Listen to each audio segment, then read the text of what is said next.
Welcome to the inaugural video of the Malted Man Cave. I'm your host Keith Clark here in Springfield, Ohio. I wanted to kind of start my journey of whiskey and kind of share it with you guys. I love Scotch and I love whiskey, and I watch a lot of other reviewers online. Ralphie, Whiskey Bitch, let's see who else, Whiskey Isle, a lot of great ones. And there's just nothing better than sitting down with a new whiskey and just popping it open and listening to what other people think. I just love it. I figured, you know what? Almost always when I'm going through YouTube, I'm like, man, I wish there was more. So I was like, you know what? I can help fill that void. So I want to kind of start it off with the Scotch that kind of started it all off for me.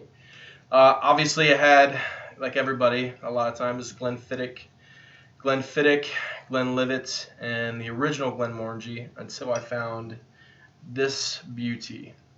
Glenmorangie Quinta Ruban, 46% ABV, unchill filtered, which for me, after having 46 and above and non-chill filtered, it's really hard going back.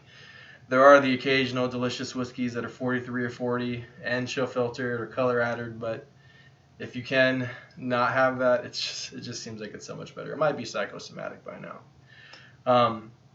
Anyways, what I really love about Glenmorangie is their master distiller, Bill Lumsden, just has a passion for American white oak. In fact, to where he actually, not he, I guess he, and Glenmorangie as a whole, who's that? Louis Vuitton, Moët Hennessy, I believe, own them, along with Ardbeg and a number of other distilleries. They actually have purchased their own forest in the Ozark Mountains. And they actually cut them down, put them in the cask, which they lend to Jack Daniels and I believe Heaven Hill, which is an amazing bourbon distillery, by the way. Elijah Craig is my favorite. But anyways, then they ship them off after they're done to Scotland, where they mature for 10 years. All Glenmorangie starts out as the original, and then it goes on to either be extra matured in port, sherry, you name it. They're doing a lot these days. So, without further ado, let's get into some whiskey. Alright.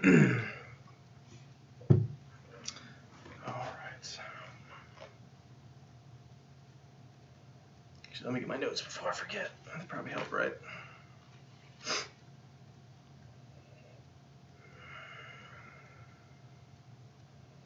I get raspberry syrup. Thick, like lozengey raspberry syrup. Another red berries.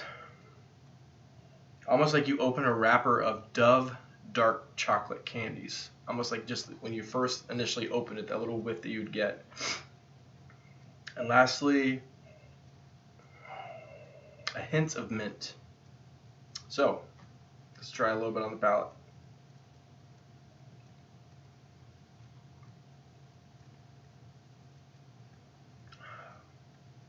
More raspberry and red berries.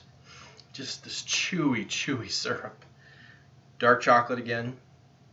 And they always talk about, as Glenmorangie as a whole, their brand ambassador, and Bill Lumsden, this kind of whole idea of Turkish delight, which I don't think I've ever had. I can imagine. I know it's rose petal, some kind of confectionery, and then like white powdered sugar, which is, for my American audience, I know a lot of times the Scottish people or the English, they talk about all these British foods or spices that I have no idea what they are. So I'm going to relate this to the American public. Think about funnel cake when you go to the fair. Funnel cake, powdered sugar, and how you just kind of eat it and you could just taste that confectionery sugar.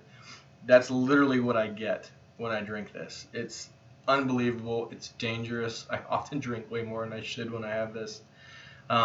Lastly, on the finish,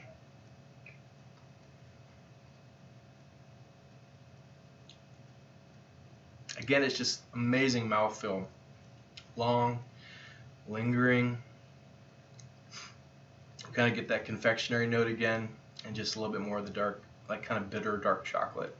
Just an amazing whiskey. I'm going to rate this probably a little bit higher than it probably is, because this is what first got me started into good Scotch. So I'm going to, what am I going to give this? The malt mark is going to be 90 out of 100. Be sure to subscribe. Please leave comments below.